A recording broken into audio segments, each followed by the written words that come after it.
I'm Justin from Ronneburg. Yeah, I want to see the machines outside our factory and want to visit the dealer from Horsch, so Muddy River. And yeah, I want to travel to Australia to see the landscape and so on. Outside our factory in Germany, and how to finish it in another state, and also to work for Horsch International.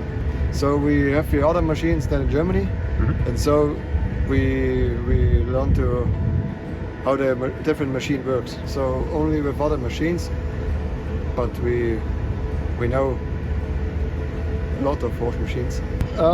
For me it was not so hard because I traveled last 2 weeks of December to Spain. Okay. And we have there about 20 degrees, and so it's not so big step like Germany. Yeah, we learn how to build the machines with other tools in another country, to complete machines with other requirements and other tools.